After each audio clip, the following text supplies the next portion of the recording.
हाँ तो नमस्कार जी, कैसे हैं आप सब। उम्मीद करते हैं आप लोग बहुत ही अच्छे होंगे। और आज के इस वीडियो में जो है हाइट एंड डिस्टेंस का पार्ट 4 जो है वीडियो शूट करने वाले हैं, ठीक है। और जो आज जो है क्वेश्चन नंबर शायद 11 से होगा ना। इसके पहले वीडियो पार्ट 3 वीडियो में 10 तक कर लिए हैं, क्वेश्चन नंबर 10 तक कर लिए हैं। आज क्वेश्चन नंबर 11 से करने वाले हैं और देखते हैं कि कहाँ तक आज कर पाते हैं, ठीक है। तो अगर आप इसके पहले की क्वेश्चन आप नहीं देखे हैं तो जाकर के पहले देख लीजिए। और डिस्क्रिप्शन में लिंक डाला हुआ है, वहाँ से आप देख सकते हैं। और चैनल पर नए हो तो चैनल को कर लीजिए सब्सक्राइब और हमारे इंस्टा अकाउंट से ज़रूर जुड़ जाइएगा। और डिस्क्रिप्शन में लिंक दिया गया है, इंस्टा अकाउंट से ज़रूर जुड़ जाइएगा, ठीक है। तो चलिए क्वेश्चन नंबर 11 से करते हैं और देखते हैं क्वेश्चन क्या कह रहा है। क्वेश्चन नंबर 11, ठीक है। तो क्वेश्चन नंबर 11 कह रहा है कि एक नहर के तट पर, पहले चित्र को बना लेता हूँ, ठीक है। चित्र दिया हुआ है, जब चित्र दिया हुआ है तो भाई बनाना तो और आसान हो जाएगा। और ऊंचाई और दूरी में मेन चित्र ही होता है। तो एक शायद टीवी टावर है, टीवी टावर। और ए बी थोड़ा और बड़ा लिख दूँ, चलो तो ए और बी हो गया, ठीक है। और यहाँ से जो है एक बिंदु सी है, यहाँ से एक बिंदु सी है, ठीक है। और जिसका उन्नयन कोण कितना है, जिसका उन्नयन कोण 60 डिग्री है, ठीक है। जिसका उन्नयन कोण 60 डिग्री है। और बिंदु सी से बिंदु डी की दूरी भी दिया हुआ है। एक और उन्नयन कोण बन रहा है, यहाँ बिंदु डी है, ठीक है। जिसका उन्नयन कोण 30 डिग्री है, कितना 30 डिग्री है। और बिंदु सी से डी के बीच की दूरी कितना दिया हुआ है, 20 मीटर, कितना 20 मीटर दिया हुआ है, ठीक है। तो देखते हैं सवाल क्या कह रहा है। एक नहर के तट पर एक टीवी टावर ऊर्ध्वाधर खड़ा है, ठीक है। एक टीवी टावर ऊर्ध्वाधर खड़ा है और टावर के ठीक सामने दूसरे तट पर, ठीक है, दूसरे तट पर एक अन्य बिंदु से टावर के शिखर का उन्नयन कोण, ओ मतलब ये जो है ना, ये क्या है, ये नहर है। ये नहर की चौड़ाई है, ठीक है। इतना चौड़ा क्या है, नहर है। और नहर के दो तट हुआ, नहर हुआ तो दो तट, एक दूसरा किनारा और पहला किनारा, मतलब किनारा को ही तट कहा जाता है। तो पहले किनारा पर जो है एक टीवी टावर है और दूसरे तट पर जो है एक बिंदु है जहाँ से जो है 60 डिग्री का कोण बन रहा है, ठीक है। तो और फिर क्या कह रहा है कि इस तट पर इस बिंदु से 20 मीटर दूर पर, अच्छा इस बिंदु से जो है 20 मीटर दूरी पर जो है एक अन्य बिंदु जो है एक अन्य बिंदु है जिसका नाम है क्या है, डी है। और यहाँ से शिखर का उन्नयन कोण 30 डिग्री है। तो कह रहा है क्या कि टावर की ऊंचाई और नहर की चौड़ाई ज्ञात करिए, ठीक है। टावर की ऊंचाई और नहर की चौड़ाई ज्ञात करना है। तो टावर की ऊंचाई भी निकालना है और नहर की चौड़ाई भी निकालना है। तो दिया है क्या, दिया है क्या कि टीवी टावर, डायरेक्ट टावर लिख देते हैं। टावर की लंबाई क्या है, ए से बी है ना, ए से बी दिया हुआ है। 10 मिनट। तो टीवी टावर की लंबाई क्या दिया हुआ है, ए बी फिक्स दिया हुआ नहीं, मतलब नामकरण कर दिया, ठीक है। और बी से सी की, सॉरी मतलब नहर की चौड़ाई, नहर यही ना है, नहर बी से, नहर की चौड़ाई बी से सी तक है, बी से सी तक है, ठीक है, नहर है। और बिंदु सी से डी के बीच की दूरी, बिंदु सी से डी की बीच की दूरी 20 मीटर है, ठीक है, 20 मीटर है। तो चलिए क्वेश्चन को सॉल्यूशन करते हैं। तो सबसे पहले मुझे क्या निकालना है, पहले तो टावर की ऊंचाई और नहर की चौड़ाई निकालना है। तो यहाँ से पहले क्या निकालूँ, सबसे पहले निकाल लेता हूँ ये वाला क्यों, ये वाला क्यों निकालूँगा, क्योंकि अगर इसको मैं निकालूँ, पहले इसको मैं निकालूँ, मतलब यहाँ पे थीटा बन रहा है तो सामने वाला भुजा लंब हो गया और ये आधार, ठीक है। अगर आधार को निकालूं तो सबसे पहले मुझे क्या करना पड़ेगा, लंब पता करना पड़ेगा। लंब नहीं पता करूंगा तो फिर आधार कैसे निकलेगा, है ना। और ना ही कर्ण ही दिया हुआ है, कोई मतलब सिर्फ थीटा दिया हुआ है, बाकी भुजा दे ही ना है, कोई एक भुजा दे रहेगा तो ना। तो सबसे पहले मैं इसको निकालूंगा, ठीक है। तो इसको निकालने के लिए मुझे पूरे त्रिभुज में चलना पड़ेगा, ए बी डी में चलना पड़ेगा, ए बी डी में चलना पड़ेगा। तो त्रिभुज ए बी डी में चलेंगे, ए बी डी से या ए बी डी में, ठीक है। तो थीटा का मान कितना दिया हुआ है, बड़ा वाला त्रिभुज में थीटा का मान कितना दिया हुआ है 30। तो मुझे लंब निकालना है, तो लंब बटा आधार का फॉर्मूला तो tan में लगता है, तो tan थीटा का मान कितना दिया हुआ है 30। तो tan थीटा बराबर लंब बटा आधार। लंब क्या है हमारा, ए बी है, तो ए बी मैंने कर लिया। और आधार कितना हुआ है, बी से लेके डी तक। तो यहाँ पे मैं एक ऐसे कर लेता हूँ, B D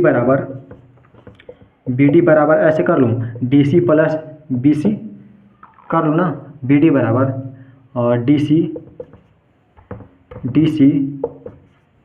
plus B C या सी बी कर लो, तो बी सी मैं कर लिया।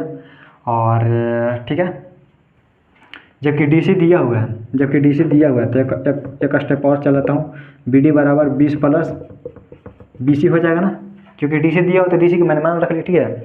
और यहाँ पे देखिएगा, तो ए बी बटा आधार हो जाएगा, मतलब लंब बटा आधार कितना दिया 20, बी डी 20 लेके डी तक, तो मैंने बी डी कर लिया। और tan थीटा का मान कितना होता है 1/√3, ठीक है। और क्या कि ए बी का मान तो दिया नहीं है, और बी डी कितना निकला है, बी डी का मान रख लिया, मतलब बी डी का मान मैंने यहाँ निकाला तो ये रख लूँ, तो 20 प्लस बी सी हो जाएगा।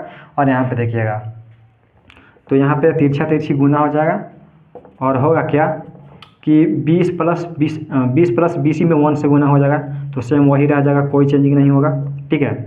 और ए बी में √3 से, तो √3 ए बी हो जाएगा। और यहाँ पे देखिएगा, इसको अभी मुझे ए बी निकालना है, तो ए बी को एक तरफ और बाकी जो इसके साथ है उसको एक तरफ, ठीक है। तो यहाँ गुना है तो इधर आ जाएगा भागा में, तो एक और स्टेप मैं चलता हूँ, तो 20 प्लस बी सी, और ये जो गुना में है इधर आ जाएगा भागा में, ठीक है, इधर आ जाएगा भागा में। समझ में आया आप लोगों को। तो ए बी बराबर कितना निकल के आया, 20 प्लस बी सी बटे √3 निकल के आ गया, ठीक है।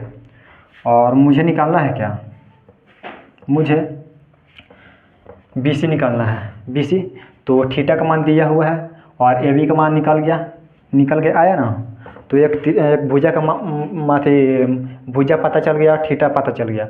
जब एक भुजा और थीटा का मान दिया हुआ है तो अन्य भुजा का निकालना बहुत आसान हो जाता है, ठीक है। तो अब मैं चलता हूँ बी सी निकालने के लिए, तो बी सी निकालने के लिए किस त्रिभुज में, ए बी सी में चलना पड़ेगा, ए बी सी ए में ना है बी सी, तो त्रिभुज ए बी सी से, ठीक है, ए बी सी से।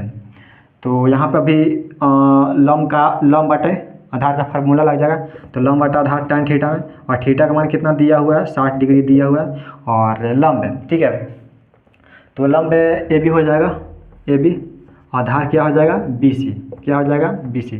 तो tan 60 का मान हो जाता है क्या √3 हो जाता है। और ए बी का मान कितना निकल के आया इधर, ए बी का मान 20 प्लस बी सी, तो 20 प्लस बी सी बटे √3 भी है, साथ में √3 भी है। ये तो ए बी का मान निकला है, ये तो ए बी का मान है, ये ए बी का मान है, ठीक है। और बटा में बी सी भी है, ठीक है। और बी सी के नीचे कुछ नहीं, तो मैं इसके नीचे एक मान लूँ, ठीक है, कोई दिक्कत नहीं है, एक मान लिया।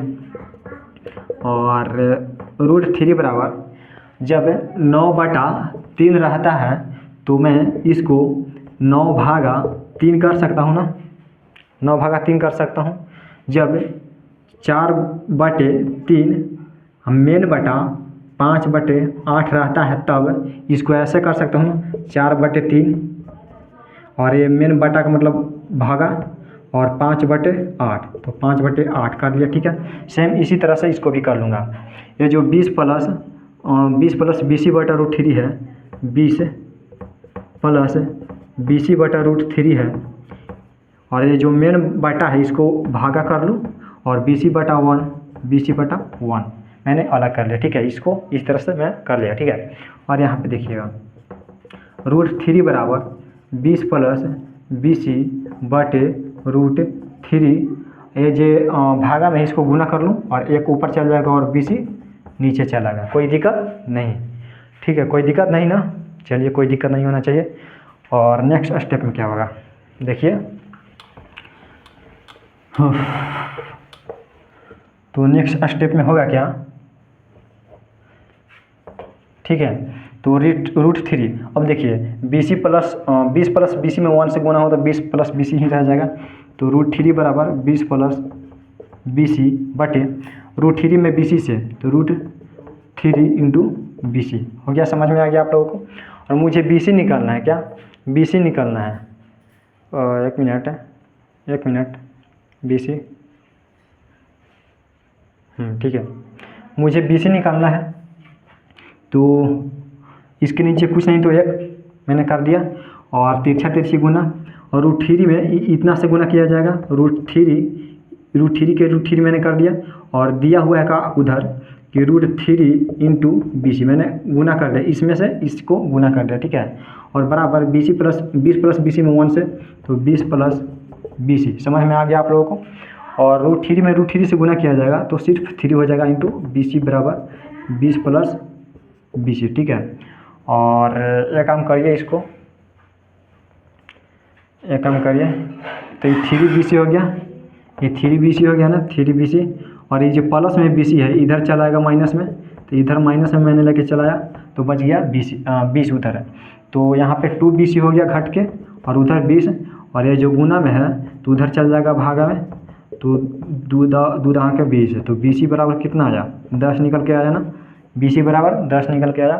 तो यहाँ पे मैं 10 कर लिया, ठीक है। और मुझे तो इसका भी मान निकालना है, AB का मान निकालना है, और टावर की और नहर की तो चौड़ाई निकल के आ गया 10 मीटर, ठीक है, नहर की चौड़ाई निकल के आ गया 10 मीटर, क्योंकि यहाँ लिख लेता हूँ नहर की चौड़ाई क्या था, BC था, BC निकल के कितना आया 10 मीटर, ठीक है, 10 मीटर निकल के आ गया। और मुझे अभी और क्या निकालना है, टावर की ऊंचाई, तो टावर की ऊंचाई कितना है, AB है, टावर की ऊंचाई कहो या लंबाई कहो, ठीक है, AB है।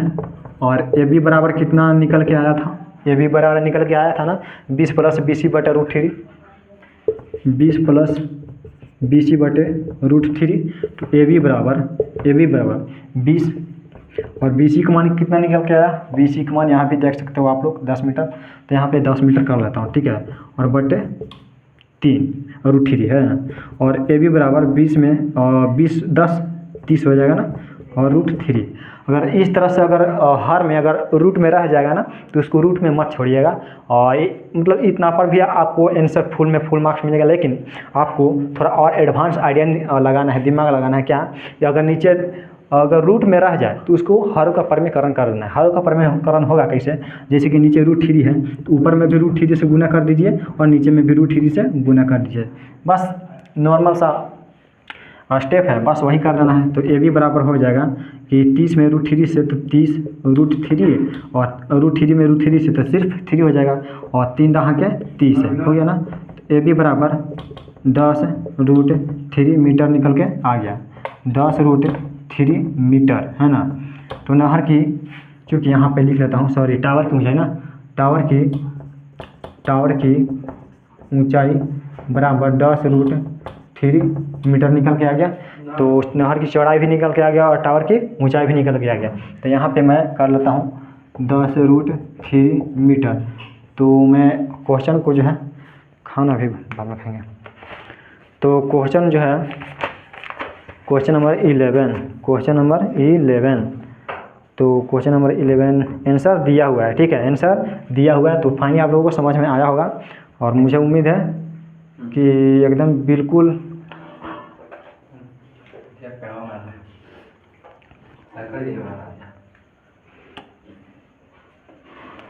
चलिए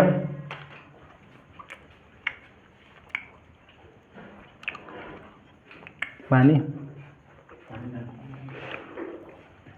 क्वेश्चन नंबर 12 पे चलता हूँ। और क्वेश्चन नंबर 12 जो है ना एग्ज़ाम में पूछेगा, ठीक है, एग्ज़ाम में पूछेगा, हर हाल में पूछेगा, है ना।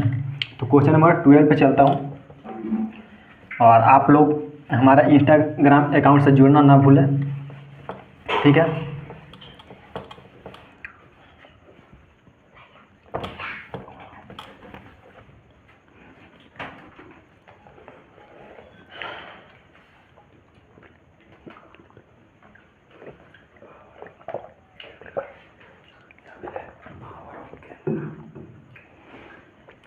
तो चलिए, थोड़ा प्रसाद था, प्रसाद ग्रहण कर लिए। क्वेश्चन नंबर 11 था, 11 सॉल्व हो चुका है और क्वेश्चन नंबर जो है 12 है। क्या 12 है?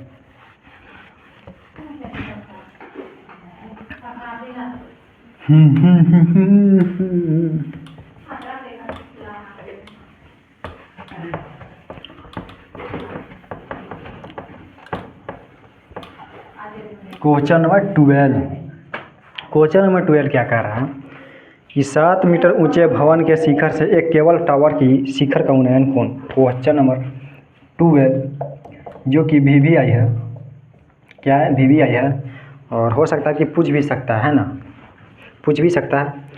और 7 मीटर ऊंचे भवन के शिखर से एक भवन है, एक 7 मीटर ऊंचा भवन है। ये क्या है? 7 मीटर ऊंचा भवन है और इस भवन से, इस भवन के शिखर से यहाँ से जो है एक टावर है, केबल टावर। क्या? केबल टावर के शिखर का उन्नयन कोण 60 डिग्री है। एक और टावर है, एक और टावर है और इसके शिखर और इसके जो है क्या है, इस भवन के शिखर से जो है इसका उन्नयन कोण जो है कितना है? इसका उन्नयन कोण 60 डिग्री का है। कितना डिग्री का? 60 डिग्री का। तो मैं इसको मिलान कर लेता हूँ, ठीक है। तो ये 60 डिग्री का बन गया कि नहीं बन गया? तो मैं यहाँ पे देख क्या रहा हूँ कि पहले नामकरण कर लेता हूँ, A B C D और E, ठीक है। मैंने नामकरण कर लिया और इसको भी मिलान कर लेता हूँ, ठीक है। मिलान कर लिया। C से लेकर D तक क्या था? भवन था और A B क्या है? टावर है। तो E मैंने क्यों लिखा? क्योंकि इसको जो है मिलाने, इस कोण को बनाने के लिए इसको मैंने मिलान कर दिया। मिलान जैसे किया तो यहाँ पे एक बिंदु बन गया है जिसके कारण मुझे नामकरण करना पड़ा और नामकरण क्या पड़ा? E, ठीक है। तो यहाँ पे देख क्या रहा हूँ कि CD जितना है उतना ही देखने में EB भी लग रहा है कि नहीं लग रहा है? तो CD जितना है तो CD कितना है? 7 है। तो EB को भी 7 मैंने कर लिया क्योंकि देखने में सेम लग रहा है, तो इसको भी 7 मैंने मान लिया, ठीक है। तो यहाँ पे लिखना पड़ेगा आप लोगों को। पहले क्या है? माना क्या है? टावर की ऊंचाई कितनी है? AB है कि नहीं है? ठीक है। और AB बराबर कुछ इस तरह से आप लोग भी लिख सकते हो। AB बराबर इस तरह से लिख सकते हो कि EB plus AE, EB plus AE, AB बराबर है ना, दोनों टुकड़ों को मैंने जोड़ दिया तो EB प्लस EA या AE, तो EA मैंने कर दिया, ठीक है। और जबकि भवन की ऊंचाई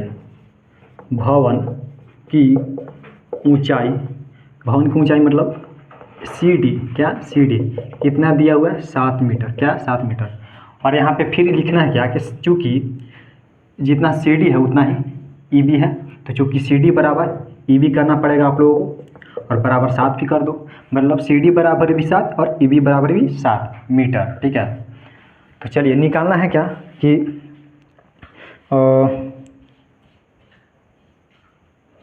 सॉरी अभी और है क्या, उन्नयन कोण तो यहाँ से बन गया और इसके पाद का अवनमन कोण मतलब इसका शिखर का उन्नयन कोण जो है 60 डिग्री का बन गया और इसके पाद का मतलब जो टावर है, टावर का पाद निचला बिंदु है ना, निचला बिंदु है और इसके पाद का अवनमन कोण यहीं से इसका अवनमन कोण जो है, उन्नयन कोण नीचे बनता है, अवनमन कोण ऊपर बनता है। तो अवनमन कोण यहाँ बन रहा है कितना डिग्री का? 45 डिग्री का, ठीक है। और यहाँ पे क्या देख रहे हैं कि ये जो एकांतर कोण बन रहा है, क्या एकांतर कोण, यहाँ से ऐसे देख रहे हो ना एकांतर कोण, तो एकांतर कोण ये मतलब ये 45 डिग्री दिया हुआ है, तो एकांतर कोण होने के कारण ये भी 45 डिग्री का हो जाएगा। क्या? ये भी 45 डिग्री का हो जाएगा, ठीक है। समझ में आया आप लोगों को? तो चलिए निकालना है क्या कि टावर की ऊंचाई ज्ञात करनी है, टावर की ऊंचाई ज्ञात करनी है। तो बिल्कुल आसान शब्दों में टावर की ऊंचाई ज्ञात करेंगे, ठीक है। तो मुझे टावर की ऊंचाई ज्ञात करने के लिए सबसे पहले मुझे इसके बेस को पता करना पड़ेगा, ठीक है। बेस को पता करना पड़ेगा, तो बेस को पता करने के लिए सबसे पहले मुझे थीटा चाहिए और कोई एक क्या चाहिए, भुजा चाहिए, ठीक है। तो यहाँ पे मैं देख रहा हूँ कि ये जितना बेस है सेम इसका भी बेस है। तो यहाँ भी एक और स्टेप चल लेता हूँ, चूँकि जितना ईडी है उतना ही बीसी है, क्या उतना ही बीसी है। ईडी बराबर बीसी मैंने कर लिया।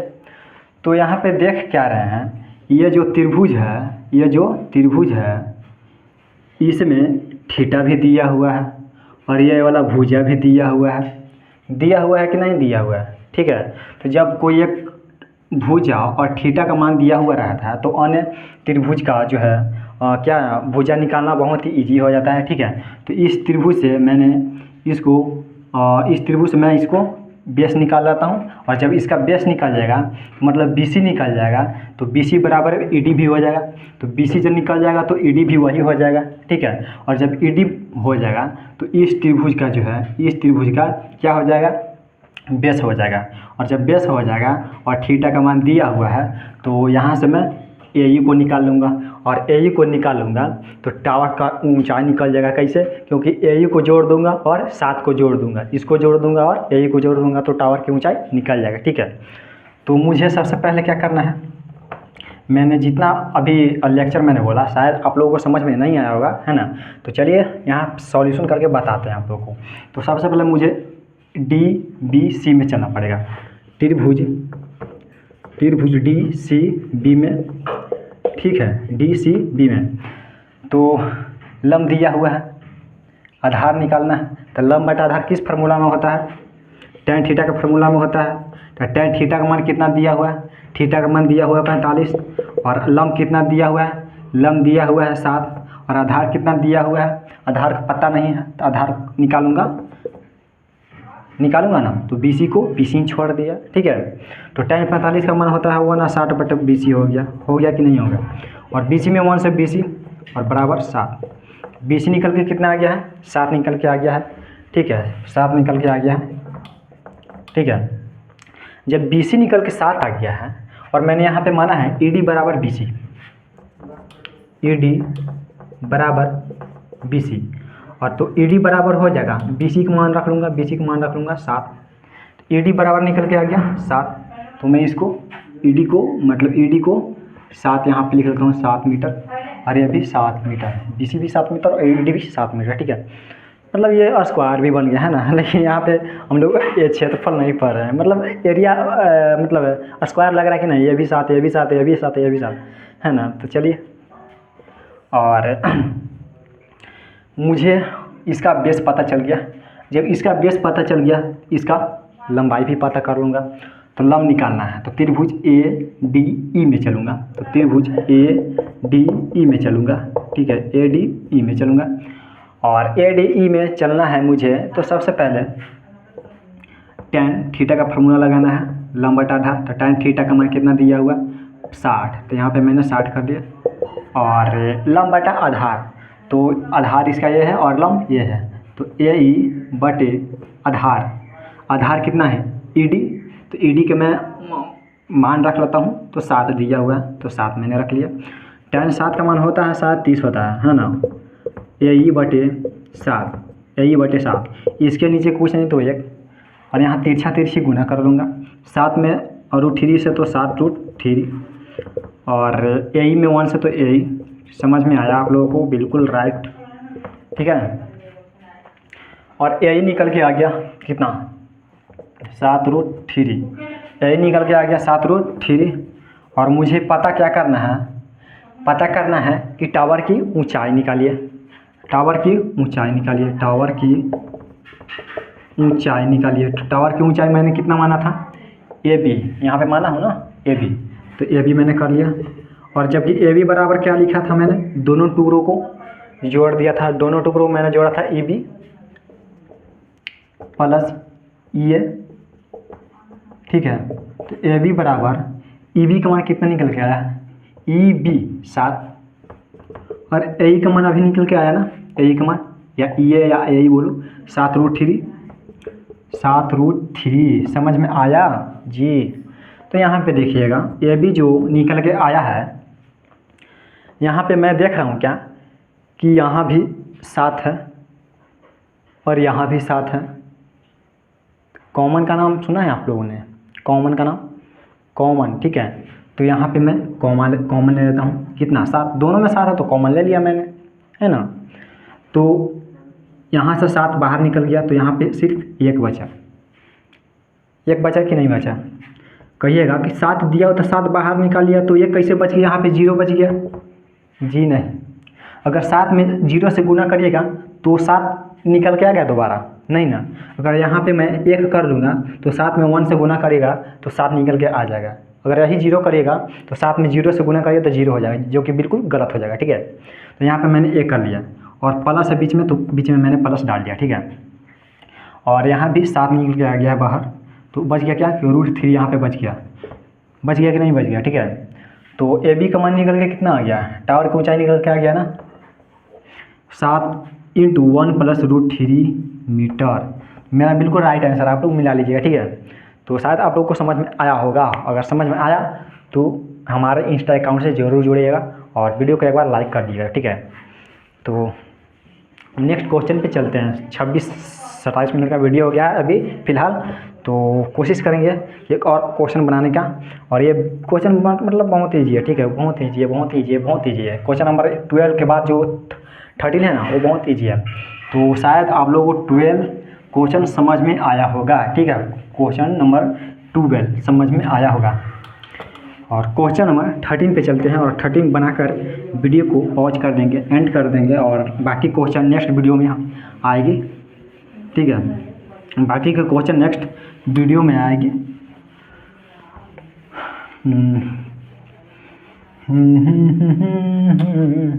और कमेंट में ज़रूर बताइए कहाँ कहाँ से आप लोग देख रहे हैं।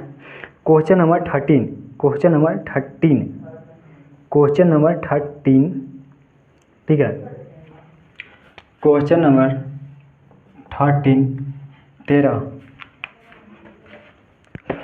क्वेश्चन नंबर 13 क्या कर रहा है कि समुद्र तल से 75 मीटर ऊंची लाइट हाउस के शिखर से, चलिए समुद्र के बीचे बीचे लाइट हाउस रहता है, पता है आप लोगों को उस लाइट हाउस का क्या काम रहता है? लाइट हाउस का काम शायद मैं जितना जान रहा हूँ उतना बता दूँ कि मतलब जहाज़ जो है समुद्र में चलते हैं तो उसको मतलब शायद सिग्नल उग्नल के लिए, मतलब जैसे कि रोड पे ट्रैफिक पुलिस होते हैं सिग्नल देने के लिए, सेम उसी तरह से जो है एक लाइट हाउस होता है समुद्र के बीची बीची, ठीक है। और उसमें एक बंदे को जो है ड्यूटी दे दिया जाता है और उसका काम होता है सिग्नल को जो है और देना और बंद करना, देना बंद करना, ठीक है। और उसमें जिसका जॉब लगता है मतलब करोड़ों रुपया में इसका जो है इनकम होता है, ठीक है। लेकिन बहुत कम लोग ही रहते हैं ना, बहुत खतरा होता है, ठीक है। तो एक मान लीजिए ये क्या है, छोड़िए, ये क्या है? समुद्र है इतना चौड़ा, ठीक है। मान लो समुद्र है, ठीक है। और इसके बीच में जो है, इसके बीच में लाइट हाउस है। अरे यार सीधा बना, बीच में क्या है? लाइट हाउस है। समझ में आया आप लोगों को? और कह क्या रहा है कि कितना? 75 मीटर, कितना? 75 मीटर ऊंची है, 75 मीटर ऊंची है। और इस लाइट हाउस से 2 समुद्री जहाज़ों का अवनमन कोण 30 डिग्री और 45 डिग्री है। यदि लाइट हाउस के एक ही ओर एक जहाज़ दूसरे जहाज़ के ठीक पीछे हो तो दो जहाज़ों के बीच की दूरी ज्ञात करिए। देखिए यहाँ पे 2 जहाज़ है, 2 जहाज़ है बिल्कुल, और इसके ओर आ रहा है, लाइट हाउस की ओर आ रहा है, ठीक है। तो और दोनों एक दूसरे के पीछे हैं, है ना। पहला जहाज़ आ गया और दूसरा जहाज़ ठीक उसके पीछे है, और दोनों एक दूसरे के पीछे हैं और इसके ओर आ रहे हैं, ठीक है। तो माना एक जहाज़ यहाँ पे है और एक जहाज़ यहाँ पर है, ठीक है। और दोनों इधर आ रहे हैं, इसके सामने, है ना, इसके ओर आ रहे हैं। तो इसको मैं मिटा देता हूँ, समझाने के लिए मैंने इसको बनाया था, ठीक है। समझ आ गया आप लोगों को, तो मैं मिटा दूँ। तो यहाँ पे 2 जहाज़ हैं और दोनों जहाज़ जो है इसके ओर आ रहे हैं, और इनके जो अवनमन कोण, दोनों जहाज़ों का जो अवनमन कोण बन रहा है, दोनों जहाज़ों का जो अवनमन कोण बन रहा है,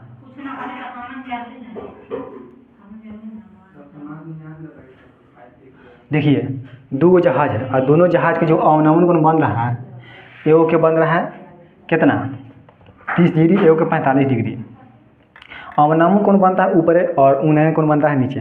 तो अवनमन कोण एगो 30 दे हैं एओ के 30 दिल है, एकर 30 डिग्री दिल है, एकर 30 डिग्री दिल है, और एकर जो है इसका जो है इसका 45 डिग्री, क्या इसका 45 डिग्री दिया हुआ है। अब यहाँ पे पता करना है ये कि यहाँ पे कितना होगा और यहाँ पे कितना होगा।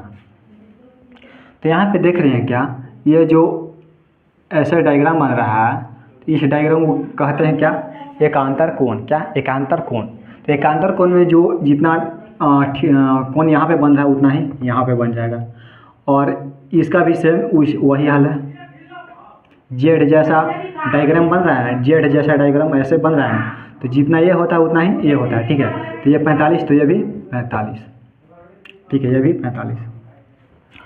तो नामकरण ए बी सी डी कर लिया, ए बी सी डी कर लिया, ठीक है, समझ में आया आप लोगों को। तो यहाँ पे मैं लिख लेता हूँ कि माना ए बी क्या है, लाइट हाउस, माना लाइट हाउस की ऊंचाई क्या, ऊंचाई कितना है, ए बी है, ए बी है, और दो जहाज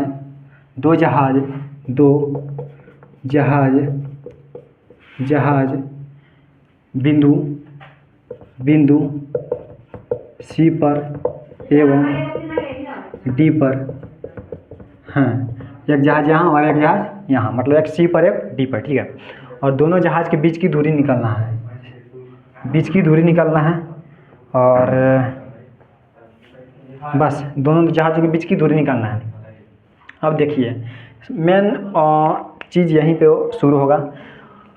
मुझे तो सी डी निकालना है, ठीक है। तो सी डी निकालने के लिए मुझे सबसे पहले बी सी को पता करना पड़ेगा, बी से लेकर सी तक पता करना पड़ेगा, ठीक है। उसके बाद जब बी सी पता चल जाएगा तो बी सी में अगर बी डी को घटा दूँ तो सी डी निकल जाएगा, निकलेगा कि नहीं।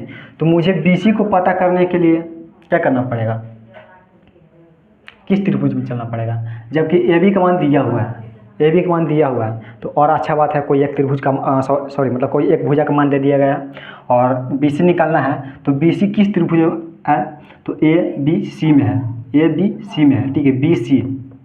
समझ में आया आप लोगों को। तो यहाँ पे देखिएगा त्रिभुज ए बी सी में, ए बी सी में, ठीक है। तो tan थीटा लंब और आधार निकालना है। तो लंब तो दिया हुआ आधार निकालना है। तो थीटा का मान 30 डिग्री, तो 30 डिग्री मैंने कर लिया, और लंब करना है। तो लंब कितना दिया हुआ, ए बी का मान दिया हुआ 75। तो क्यों ए बी करूँ, डायरेक्ट 75 कर देता हूँ, ठीक है। और आधार लंब बटा आधार, आधार क्या है, बी सी। तो बी सी, ठीक है, बी सी। और बी सी को यहाँ पे एक और स्टेप में यहाँ लिख देता हूँ, चूँकि ये जो बी सी है, बी सी दो गो जो है पार्ट में बटा हुआ है, एक सी डी और एक बी डी। तो C D plus B D कर लूँ, दोनों टुकड़ों को जोड़ दूँ मैं, C D plus B D. तो यहाँ पे tan 30 का मान कितना होता है, 1/√3 और 75 बटे बी सी। तो बी सी को C D plus B D कर लूँ, C D plus B D, ठीक है, समझ में आ गया। और यहाँ पे तिरछी गुना कराता हूँ, C D plus B D को 1 से गुना करूँ तो C D plus B D बराबर 75 में √3 से, तो 75 × 3 मतलब 75√3 हो गया। और यहाँ पे देखिएगा मुझे बी सी तो निकल के आ गया है, बी सी तो निकल के मतलब निकाल दिया हूँ यहाँ पे देखिए। और मुझे पता करना है सी डी, तो सी डी को पता करना है तो बी डी को पता करना पड़ेगा, ठीक है। तो क्यों, क्योंकि बी डी को घटा, बी सी में बी डी को घटा दूंगा, समझ में आया आप लोगों को। तो बी डी में बी डी को घटा दूँ, बी सी में बी डी को घटा दो तो सी डी पता चल जाएगा। तो यहाँ जो बी डी है, बी डी को इधर ही छोड़ दो, और जो 75√3 है और जो प्लस में सी डी है तो उधर माइनस में सी डी हो जाएगा। तो बी डी निकल के आ गया कि नहीं आ गया, बी डी निकल के आ गया ना। अब देखिए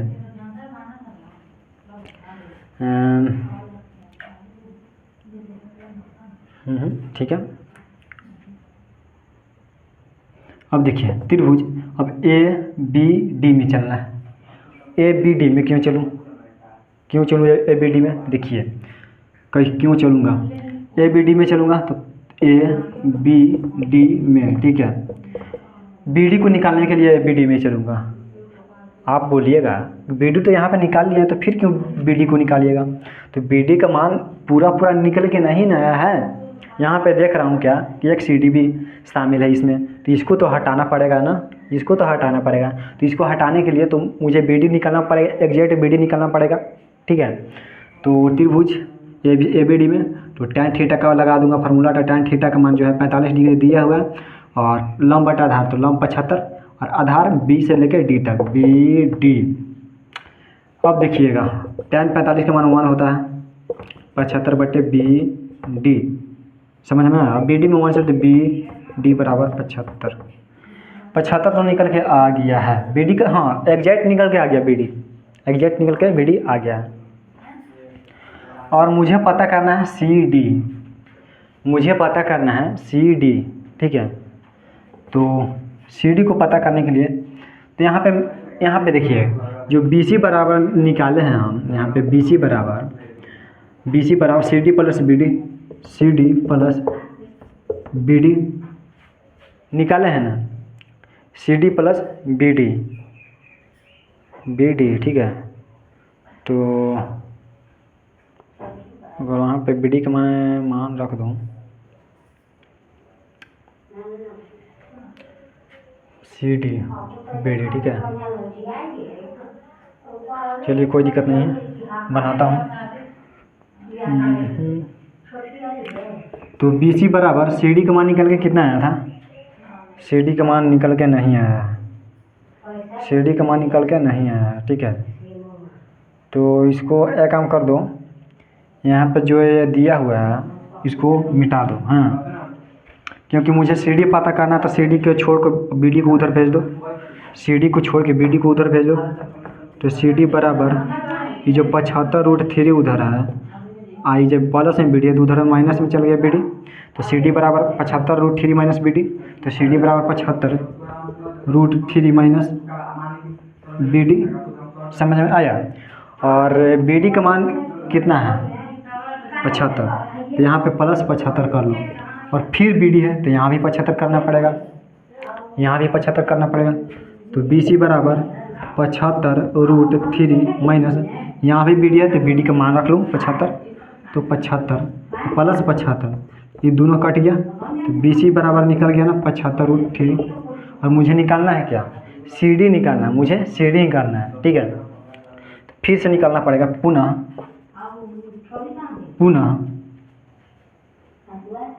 सी डी निकालना है ना, पुनः लिखता हूँ बी सी बराबर C D plus B D. तो यहाँ पे जो है बी सी का मान कितना निकल के आया है 75√3, तो यहाँ पे 75√3 कर लो, और सी डी निकालना है तो सी डी का मान तो दिया नहीं है क्योंकि सी डी निकालना ही है, और प्लस बी डी, तो बी डी का मान निकल के आया ना 75, तो यहाँ पे 75 कर लूँ, तो सी डी को उधर ही छोड़ दो, और इधर 75√3 है ये है, और ये जब प्लस में 75 है इधर आ जाएगा माइनस में। यहाँ पे देख रहा हूँ क्या कि इधर भी 75 है और इधर भी 75 है, दोनों जगह मुँह मारा है, तो दोनों जगह मुँह नहीं मारना लेंगे, तो यहाँ पे 75 कॉमन कर लूँगा, तो यहाँ पे बच गया √3, और यहाँ से 75 निकल के बाहर आ गया, तो यहाँ पे बच गया 1। तो सी डी निकल के आ गया कितना 75 इंटू √3 माइनस 1, ठीक है। 75 इंटू √3 माइनस 1, यहाँ पे ऐसे कर लूँ 75 इंटू √3 माइनस 1 मीटर हमारा क्या हो गया, राइट आंसर हो गया। तो फाइनली आप लोगों को समझ में आया होगा, और मुझे उम्मीद है कि नेक्स्ट पार्ट के लिए आप लोग इंतज़ार करिएगा, और मैं आप लोगों को इंतज़ार जो है बर्बाद नहीं होने दूँगा, और कुछ ही दिनों के बाद वो भी वीडियो जो है शूट किया जाएगा और अपलोड कर दी जाएगा, ठीक है। तो अगर आप लोगों को समझ में आया तो एक बार लाइक कर दीजिएगा, और कमेंट में बताइएगा कि आप लोग कहाँ से देख रहे हो, ठीक है। तो चलिए मिलते हैं नेक्स्ट वीडियो में, तब तक के लिए जय हिंद।